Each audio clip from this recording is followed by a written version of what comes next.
எம்ஜிஆர் காலத்திலிருந்தே அனைத்து இந்திய அண்ணா திராவிட முன்னேற்ற கழக கட்சியில் இருப்பவர்.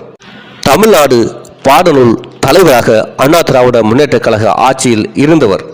ஜெயலலிதா அவர்களின் நம்பிக்கை பெற்றவராகவும் சசிகலா அவர்களின் நம்பிக்கை பெற்றவராகவும் விளங்கினார்.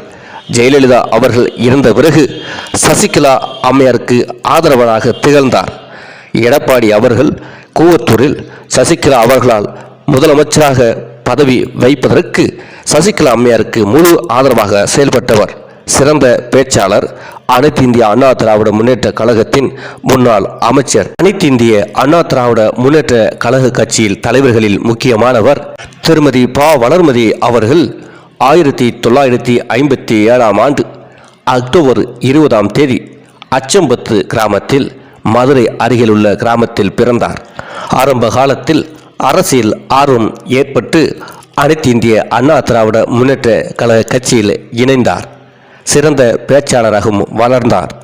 1984ஆம் ஆண்டில் மயிலாப்பூரிலிருந்து சட்டமன்ற உறுப்பினராக தேர்ந்தெடுக்கவும் பட்டார். எம்ஜிஆர் காலத்தில் இருந்தே சிறந்த பொறுப்புகளிலும் வகித்து வந்தார். 2001ஆம் ஆண்டு சட்டமன்ற தேர்தலில் ஆலந்தூர் தொகுதியிலிருந்து வெற்றி பெற்றார். அதன் பிறகு நடந்த 2011ஆம் ஆண்டு சட்டமன்ற தேர்தலில் 1000 விளக்கு தொகுதியிலிருந்து சட்டமன்ற உறுப்பினராக வெற்றி பெற்றார். அதிமுக மகளிரணி செயலாளராகவும் இருக்கின்றார். ஜெயலலிதா அவர்களின் அமைச்சரவையில் 2 முறை அமைச்சராகவும் பதவி வகித்துள்ளார். பிற்படுத்தப்பட்டோர் மற்றும் சிறுபான்மையர் நலன் அமைச்சராக இருந்தார். 2001 முதல் 2006 வரையும், 2011 முதல் 2016 வரையும் அமைச்சராக இவர் பொறுப்பேற்று செயல்பட்டுள்ளார். 2016ஆம் ஆண்டு தேர்தலில் அவரது தொகுதியில் செல்வம் அவர்களுக்கு எதிராக போட்டியிட்டு 2016 சட்டமன்ற தேர்தலில் தோற்கடிக்கப்பட்டார். 2016ஆம் ஆண்டு நடைபெற்ற சட்டமன்ற தேர்தலில் அண்ணா திராவிட முன்னேற்ற கழகத்தின் அமைச்சர்கள் 13 பேர் தோற்கடிக்கப்பட்டார்கள். அதில் ப. வளர்மதியும் ஒருவர். 2017ஆம் ஆண்டு முதல் 2021ஆம் ஆண்டு வரை தமிழ்நாடு பாடநூல் கழகத்தின் தலைவராக நியமிக்கப்பட்டார். இது கேபினட் அமைச்சருக்கு இணையான அந்தஸ்தை உடையதாகும். அதிமுகவில் சில முன்னணி பெண் தலைவர்களில் இவரும் ஒருவர். ஜெயலலிதா அவர்கள் மறைவுக்கு பிறகு அனைத்து இந்திய அண்ணா திராவிட முன்னேற்ற கழக கட்சியில் மாபெரும் குழப்பங்களும் பிரச்சனைகளும் நிகழ்ந்தன. ஓ. பன்னீர்செல்வம் அவர்கள் தர்மயுத்தம் என்ற பெயரில் தர்மயுத்தம் நடத்தி கொண்டு இருக்கும்போது இவர் சசிகலா அம்மையாரின் தீவிர ஆதரவாளராக இருந்தார். கட்சியை நீங்கள் தான் வழிநடத்த வேண்டும், நீங்கள் தான் கட்சியை காப்பாற்ற வேண்டும். பலர் சசிகலாவை நேரில் சந்தித்து கெஞ்சினார்கள். அதில் ப. வளர்மதியும் ஒருவர். இதனால் சசிகலா அம்மையார் பலருடைய ஆதரவை பெற்று அண்ணா திராவிட முன்னேற்ற கழக பொதுச் செயலாளர் ஆனார். அவர் பொதுச் செயலாளர் ஆனதில் ப. வளர்மதியின் ஆதரவும் உண்டு.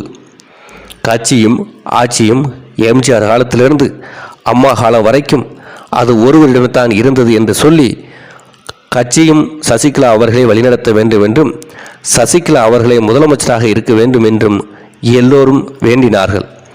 அதில் விருப்பம் தெரிவித்தவர் ப. வளர்மதியும் ஒருவர்.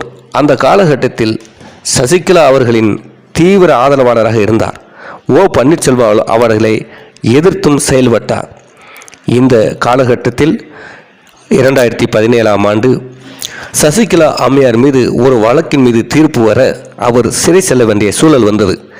அதன் பிறகு அண்ணா திராவிட முன்னேற்ற கழகம் யார் வழி நடத்துவது, யார் முதலமைச்சர் ஆவார் என்ற குழப்பத்தில் தவித்தது. அந்த காலகட்டத்தில் சசிகலா அம்மையார் அனைத்து எம்எல்ஏக்களையும் ஒருங்கிணைத்து திரு எடப்பாடி பழனிசாமி அவர்களை முதலமைச்சராகவும் திரு டிடிவி தினகரன் அவர்களை துணை பொதுச் செயலாளராகவும் நியமனம் செய்தார். அப்போது முழு ஆதரவு தெரிவித்தவர் ப. வளர்மதி அவர்கள். சசிகலா அம்மையார் சிறை சென்ற பிறகு ஆர்கே நகர் தொகுதியில் இடைத்தேர்தல் வந்தது. திரு ஓ. பன்னீர்செல்வம் அவர்கள் போர்க்கொடி தூக்கியதால் இரட்டை இலை அந்த காலகட்டத்தில் அந்த தேர்தலில் முடக்கப்பட்டது. திரு டிடிவி தினகரனுக்கு தொப்பி சின்னம் வழங்கப்பட்டது. டிடிவி தினகரனுக்கு ஆதரவாக பல அதிமுக அப்போதைய அமைச்சர்கள் தீவிரமாக வாக்கு சேகரிப்பில் ஈடுபட்டனர், பிரச்சாரத்திலும் ஈடுபட்டனர். அதில் ப. வளர்மதியும் முக்கியமானவர். பிறகு தேர்தல் நிறுத்தவும் பட்டது. பண பரிவர்த்தனை காரணமாக விதிமுறைகளுக்கு மீறி செயல்படுவதாக அந்த தேர்தல் நிறுத்தப்பட்டன. பிறகு டிடிவி தினகரன் அவர்களுக்கும் எடப்பாடி பழனிசாமி அவர்களுக்கும் கருத்து வேறுபாடுபட்டு தனித்தனியாக பிரிந்த நேரத்தில் வளர்மதி அவர்கள் எடப்பாடி பழனிசாமி அவர்களின் ஆதரவாளராக மாறினார். அதன் பிறகு மீண்டும் ஆர்கே நகர் இடைத்தேர்தல் வந்தது. அதில் இரட்டை இலை மீட்கப்பட்டது. காரணம், பன்னீர்செல்வம் அவர்களும் எடப்பாடி பழனிசாமி அவர்களும் இணைந்தனர். பன்னீர்செல்வம் துணை முதலமைச்சராகவும் எடப்பாடி பழனிசாமி முதலமைச்சராகவும் இருந்தனர்.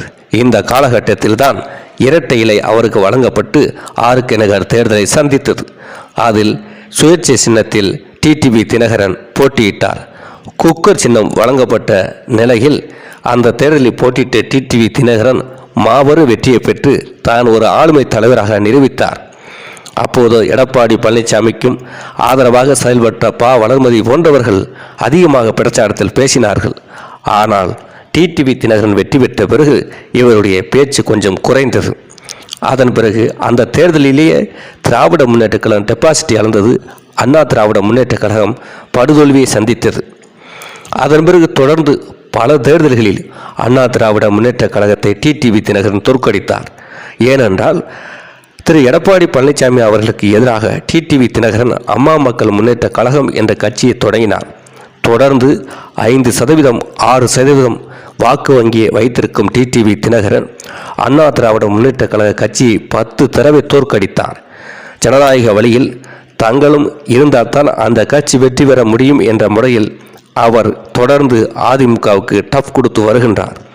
இந்த நிலையில் படுதோல்வியை சந்தித்தாலும் எடப்பாடி பழனிசாமிக்கு ஆதரவாகவே வளர்மதி போன்றவர்கள் இருப்பது அரசியல் வட்டாரத்தில் பெரும் சர்ச்சையாகவும் பரபரப்பாகவும் பேசப்படுகின்றது.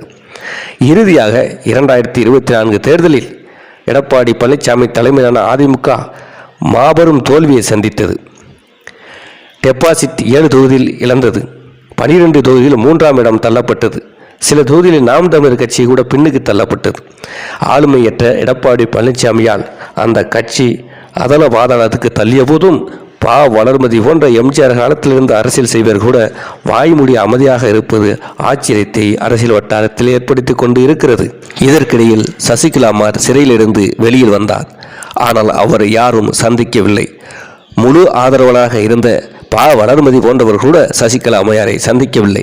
ஆகவே குறுகிய காலத்தில் தேர்தலும் இருப்பதால் அந்த நேரம் ஒதுங்கியிருப்பதாக சசிகலா அறிவித்தார். எடப்பாடி பழனிசாமி தலைமையில் அதிமுக தேர்தலை சந்தித்தது. ஆட்சியை இழந்து படுதோல்வி அடைந்தது. அதிலிருந்து இன்று வரை 10 தேர்தலில் படுதோல்வி அடைந்திருக்கிறார் எடப்பாடி பழனிசாமி. இந்த சூழ்நிலையில் கட்சியும் ஆட்சியும் காப்பாற்றப்பட வேண்டும். மீண்டும் அதிமுக ஆட்சிக்கு வர வேண்டும் என்றால் கட்சி ஒருங்கிணைய வேண்டும்.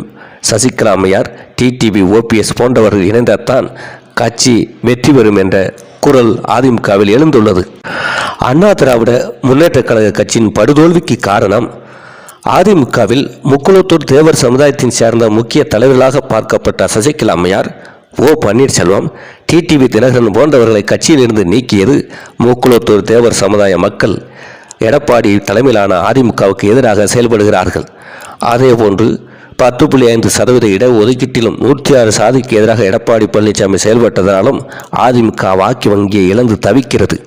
இந்த சூழ்நிலையில் சீனியர் லீடர் என்ற முறையில் வளர்மதி போன்றவர்கள் மௌனம் காப்பது ஆச்சரியத்தை ஏற்படுத்தி கொண்டிருக்கிறது. கட்சி ஒருங்கிணையாமல் 2026 சட்டமன்ற தேர்தலை சந்தித்தால் வாக்கு வங்கியை இழந்து தேர்தல் ஆணையத்தில் கட்சியையும் சின்னத்தையும் அண்ணா திராவிட முன்னேற்ற கழகம் இழந்துவிடும் சூழ்நிலையும் இப்போது ஏற்பட்டு உள்ளது. இந்த சூழ்நிலையில் 6 முன்னாள் அமைச்சர்கள் எடப்பாடி பழனிசாமி அவர்களை சந்தித்து கட்சி ஒருங்கிணைப்பு பற்றி பேசியதாகவும் அதற்கு எடப்பாடி பழனிசாமி ஒத்துக்கொள்ளவில்லை என்றும் தகவல்கள் வெளிவருகின்றன. எது எப்படியோ அனைத்திந்திய அண்ணா திராவிட முன்னேற்ற கழகம் மாபெரும் தலைவர்கள் எம்ஜிஆர், ஜெயலலிதா போன்ற ஆளுமைகள் இருந்த கட்சி, ஆண்ட தலைவர்கள் இருந்த கட்சி. அந்த கட்சி அழிந்து போவதை பொதுமக்களும் அதிமுக தொண்டர்களும் விரும்பவில்லை. கட்சி ஒருங்கிணைப்பு மட்டுமே அந்த கட்சிக்கு எதிர்காலத்தில் நன்றாக இருக்கும் என்று அரசியல் விமர்சகர்களால் கூறப்படுகிறது. இந்த சூழ்நிலையில் கட்சி ஒருங்கிணைக்க வேண்டும் என்று தீவிரமாக சசிகலா அம்மையார் களத்தில் இறங்கியுள்ளார். வளர்மதி போன்றவர்களும் கட்சி இணைப்பை பற்றி பேசினால் இந்த கட்சி ஒன்றுபடக்கூடிய வாய்ப்பு இருப்பதாக கூறப்படுகிறது. ஒன்று இணையாவிட்டால் மேலும் மேலும் அதிமுக பின்னடைவை சந்தித்து கட்சி அழியும் சூழலும் ஏற்பட்டுள்ளது. புரட்சித் தலைவர் எம்ஜிஆர் காலத்திலிருந்து தீவிரமாக கட்சிக்கு பணியாற்றிய முக்கிய தலைவர்களில் ஒருவராக விளங்கக்கூடிய வளர்மதி போன்றவர்கள் கட்சி ஒருங்கிணைப்பு பற்றி பேசினால் நன்றாக இருக்கும் என்பதுதான் தொண்டர்களின் கருத்தாக இருக்கிறது.